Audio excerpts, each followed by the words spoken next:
Вы когда-нибудь задумывались, что тихий лес за вашим окном на самом деле поле битвы, где каждый лист пропитан ядом, а корни сплетаются в удавке? Мы привыкли видеть в растениях безмолвные декорации, пассивных жертв, которые только и ждут, когда их сорвут. Но история помнит другое. Она помнит времена, когда флора сама выходила на охоту, превращаясь в хладнокровного палача. В этом видео мы заглянем за зеленый занавес и проведем расследование самых жутких преступлений, совершенных тихими соседями по планете. Почему в джунглях Амазонии люди исчезают без следа, а эксперты винят в этом не хищников, а саму почву? Как обычный ржаной хлеб смог сжечь разум целых городов, заставив людей видеть демонов и корчиться в агонии? Мы разберем дела деревьев-самоубийц, чьи плоды не оставляют шансов даже лучшим судмедэкспертам, и узнаем, как один нежный цветок мака смог поставить на колени целую империю, используя вместо пуль свой тягучий сок. Это не скучный урок биологии. Это детектив, где улики в каждом лепестке, и хоррор, который растет в вашем собственном саду. От яда убившего Сократа до деревьев, взрывающихся силой боевой гранаты. Добро пожаловать в мир, где природа не прощает ошибок. Лес внимательно смотрит на вас, а вы готовы смотреть на него? И начнем с дерева, под которым люди получали ожоги, просто стоя под дождем. Представьте, вы на диком побережье Карибского бассейна. Небо внезапно темнеет, обрушивая стену тропического ливня. Вы ищете спасение под густой кроной дерева, которое выглядит подозрительно дружелюбно.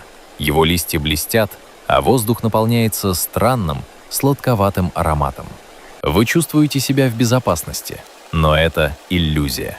Через мгновение каждая капля, упавшая с листа на вашу кожу, превращается в жидкий огонь. Это не просто вода, это раствор яда, который манцинелловое дерево вырабатывает с пугающей эффективностью. Его называют «Арболь де ла Муэрте» — «дерево смерти». Манцинеллу часто называют самым опасным деревом планеты. И хотя в диких джунглях много претендентов на этот титул, именно она стала символом растительного коварства.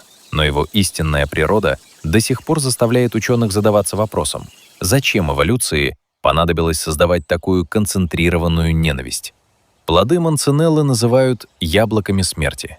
Они пахнут так соблазнительно, что рука сама тянется к ним, но первый же укус превращает рот в зону химического поражения. Отек гортани перекрывает кислород быстрее, чем приедет помощь. Мрачные хроники гласят, что конкистадоры, пытавшиеся вырубить эти заросли, рисковали ослепнуть от одного только дыма костров. Манцинелла не просто защищается, она словно ненавидит все живое, что пытается к ней приблизиться, охраняя свои тайны за невидимым барьером из боли. Но если манцинелла — это яростный крик, то наш следующий герой — это ледяной шепот в темноте. Знакомьтесь, Цербера одоллам, или дерево самоубийц. Его облик обманчив. Изящный ствол, нежные белые цветы с желтой сердцевиной. Оно часто украшает сады, но за этой красотой скрывается расчетливый убийца. В штате Керала в Индии Цербера стала настоящим проклятием для судмедэкспертов. Почему? Ответ пугает. Дело в том, что яд этого дерева, церберин, работает как идеальный ассасин. Он не вызывает конвульсий или криков. Он просто выключает электрические импульсы в вашем сердце. Коварство церберина в том, что он имитирует естественную остановку сердца. При обычном поверхностном анализе яд легко пропустить, что веками делало Церберу инструментом для идеального преступления. Он растворяется в теле, имитируя смерть от естественных причин. Сколько нераскрытых убийств в истории человечества на самом деле были делом рук этого тихого соседа, мы никогда не узнаем. Цербера хранит свои секреты в тени своих ветвей, оставаясь любимым инструментом тех, кто хочет уйти безнаказанным. Однако природа умеет быть не только скрытной, но и демонстративно жестокой. Если вы услышите в джунглях звук, похожий на резкий выстрел из револьвера, бегите. Это не охотники и не бандиты. Это гура, или динамитное дерево, решило, что пришло время для большой охоты. Ее ствол выглядит так, будто он сошел со страниц хоррора. Он весь покрыт острыми черными шипами, похожими на клыки доисторического чудовища. Но главная тайна гуры в ее плодах. Это маленькие, похожие на тыквы коробочки, которые на самом деле являются биологическими минами. Когда они созревают, давление внутри достигает критической точки. Растение выжидает нужный момент, и тогда происходит детонация. Семена разлетаются со скоростью спортивного болида. Этого достаточно, чтобы нанести серьезную травму или оставить глубокие раны любому, кто окажется в радиусе поражения этой природной шрапнели. Гура не ждет случайного прохожего. Она накрывает огнем целые сектора вокруг себя. Зачем дереву такая агрессивная механика? Зачем ей ядовитый сок, который веками использовали, чтобы ослеплять врагов? Наука называет это выживанием. Но, глядя на эти шипы и слушая взрывы в лесной тишине, начинаешь верить, что у растений есть свои куда более мрачные мотивы. Когда мы переступаем порог истории, факты начинают смешиваться с необъяснимым. В этой главе мы столкнемся с тем, как невидимая химия растений буквально переписывала сценарии человеческих судеб, толкая целые народы в объятия безумия. Начнем с хлебного безумия.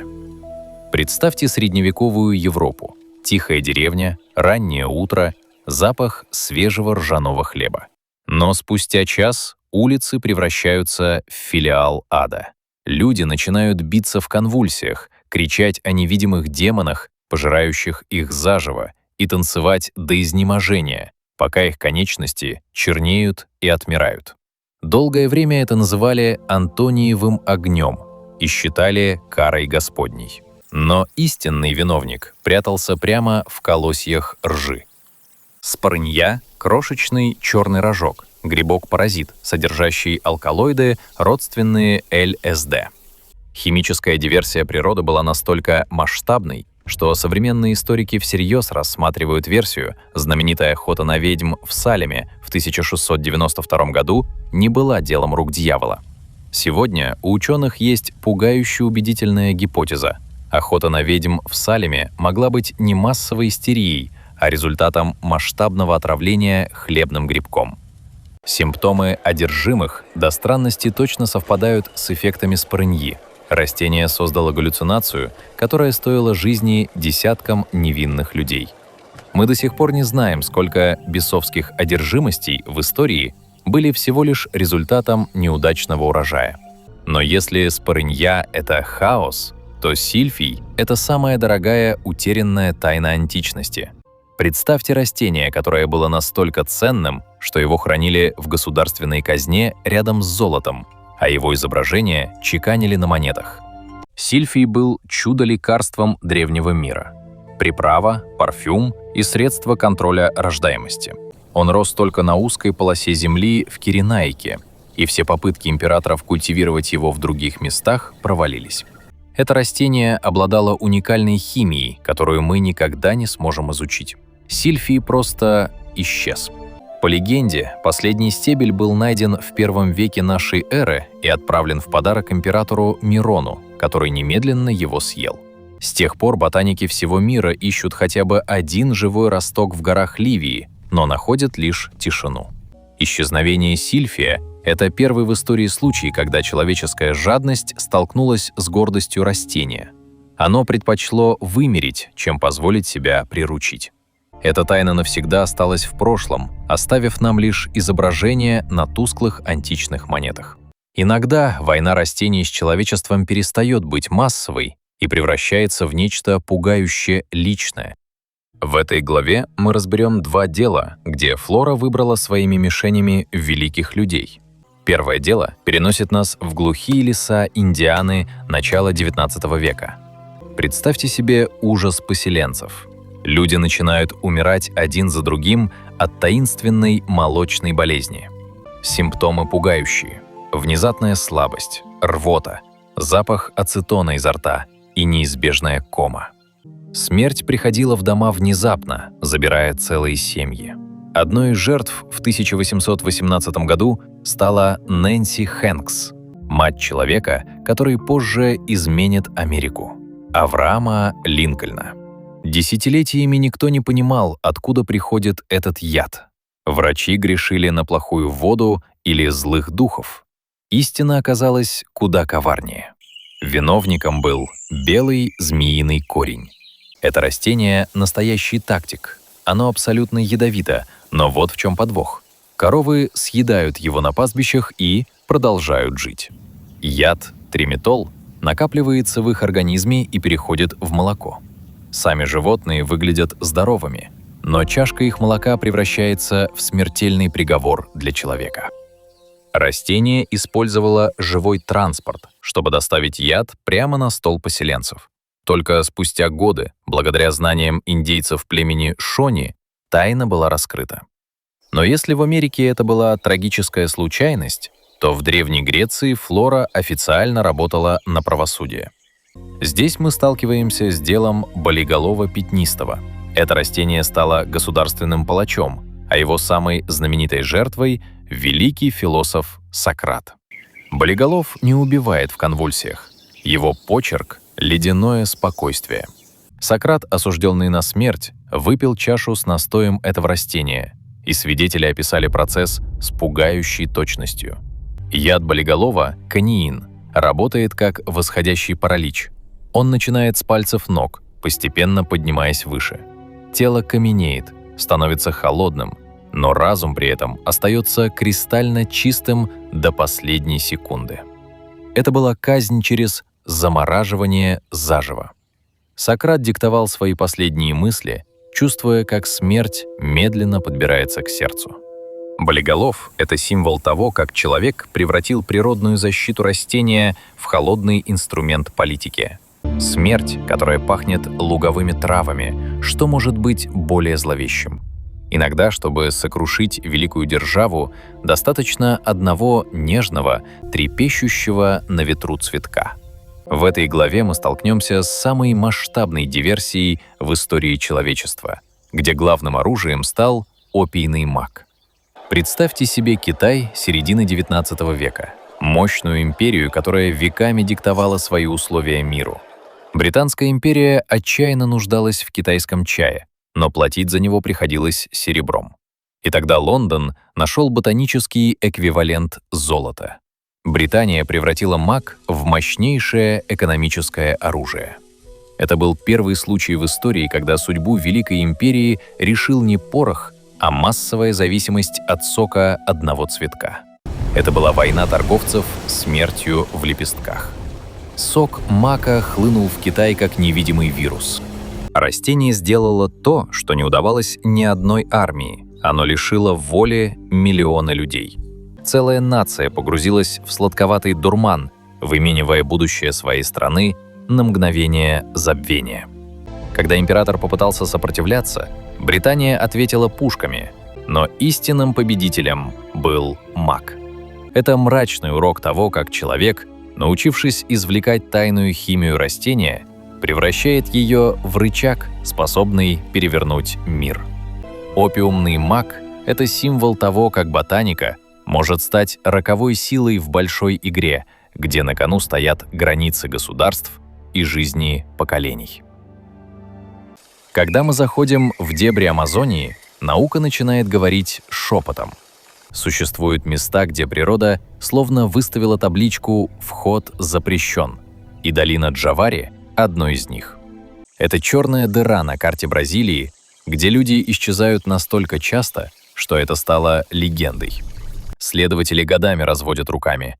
Опытные исследователи входят в лес и растворяются. Но если присмотреться к самой флоре, картина становится зловещей. Здесь правит бал та самая гура. Представьте, вы пробираетесь сквозь заросли, и вдруг тишину разрывает серия резких хлопков. Это не выстрелы. Это растения мины детонируют вокруг вас. В этой глуши растение становится естественным барьером. Сочетание ядовитых испарений и колючих стен из гуры делает долину Джавари практически непроходимой, буквально выталкивая человека из своей экосистемы. Этот первобытный страх перед зеленой тюрьмой породил одну из самых громких мистификаций — легенду о мадагаскарском дереве-людоеде. В 1874 году мир содрогнулся от репортажа о дереве, которое якобы принесло женщину в жертву, обвив ее лианами-щупальцами. Десятилетиями люди верили в этот кошмар, пока не выяснилось, все это чистая выдумка журналиста Эдмунда Спенса, который просто хотел поднять тираж своей газеты. Однако реальность не менее пугающая. В тех же джунглях живут настоящие хищники – непентесы.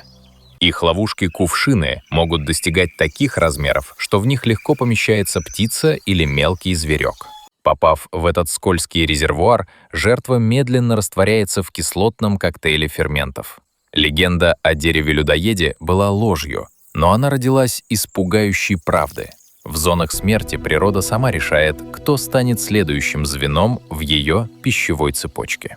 Самое пугающее в нашем расследовании то, что идеальный убийца годами может жить на вашем заднем дворе. Посмотрите на клещевину. Ее семена содержат рицин, один из самых коварных ядов, известных науке. Он работает на клеточном уровне, и крошечной дозы достаточно, чтобы запустить в организме необратимый процесс. Всего несколько зерен вызывают разрушение внутренних органов. Противоядия не существует. Рицин просто выключает способность организма синтезировать белок. Вы смотрите на красивый куст, а видите одно из самых мощных веществ в арсенале спецслужб. Не менее коварен и аконит. Его синие цветы выглядят благородно, но аконитин способен проникать сквозь кожу. Простого букета достаточно, чтобы вызвать онемение конечностей и нарушение сердечного ритма. В древности этим соком смазывали стрелы, а сегодня он тихо растет в палисадниках, дожидаясь своего часа. И, наконец, олеандр. Существует знаменитая история о солдатах Наполеона, поплатившихся жизнями за ужин на костре из олеандра. И хотя эксперты спорят о ее деталях, биология неумолима. Дым и сок этого растения крайне токсичны. Из 12 человек к утру не проснулся почти никто. Один лист, попавший в чай, может остановить сердце человека. Эти тихие соседи не рычат. Они просто ждут, когда вы проявите беспечность.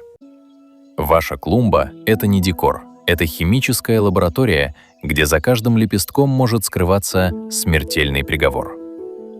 Мы переходим к тем, кто активно преследует свою цель. Знакомьтесь, Венерина мухоловка. Это крошечный капкан с безупречно работающим мозгом. Растение умеет считать. Если насекомое заденет волоски сенсоры дважды в течение 20 секунд, ловушка захлопнется быстрее, чем вы успеете моргнуть. Створки смыкаются, образуя живую клетку, а затем начинается самое жуткое. Растение выделяет ферменты и начинает заживо переваривать добычу. Это осознанная охота. Но если мухоловка — это капкан, то росянка — это коварная липучка. Ее капли росы — самый сильный биологический клей. Как только лапка жертвы касается капли, росянка начинает медленно скручивать лист, обнимая добычу в смертельном объятии. Выбраться невозможно. Чем сильнее бьется насекомое, тем больше клея выделяет растение. Однако самая циничная эволюция произошла с непентисами. В горах Борнео некоторые виды превратились в ботанические унитазы. Непентис раджа вырабатывает нектар, который привлекает мелких зверьков – тупаев. Пока тупая лакомится сахаром, она сидит над горлышком кувшина, а растение питается ее экскрементами. Но не обольщайтесь. Если зверек сорвется вниз, скользкие стенки не дадут ему выбраться. На дне кувшина озеро из кислоты, способное растворить плоть и кости. Эти хищники — доказательство того, что флора научилась чувствовать движение, считать секунды и строить сложные ловушки. Подводя черту под нашим расследованием, трудно избавиться от ощущения, что за нами все это время наблюдали. Мы прошли через джунгли Амазонии, заглянули в протоколы судов и изучили формулы, способные остановить сердце за секунды. Главная тайна растений не в их ядах. Она в том, что мы — лишь мимолетные гости в их мире. Флора существовала за сотни миллионов лет до нас и останется здесь после. Растения не злы, они безупречные инженеры выживания. Мы привыкли считать себя вершиной пищевой цепи, но сегодня увидели, как легко природа может поменять нас ролями. Одно неосторожное прикосновение к листку аконита или один взрыв плода гуры, и величие человеческого разума пасует перед беспощадной химией. Видео не призыв бояться каждого куста, это призыв к уважению. У природы свои правила, и незнание их не освобождает от ответственности. Помните, когда вы заходите в лес, вы входите в чужой дом. В дом, где за яркими лепестками скрываются капканы, а в сладком нектаре растворена смерть. Никогда не пробуйте незнакомые ягоды и будьте осторожны даже в собственном саду. Ведь в конце концов, растениям не нужно бегать за нами. Им достаточно просто подождать. Лес все еще внимательно смотрит на вас. А теперь и вы знаете, на что смотреть в ответ. До встречи в следующей тайне.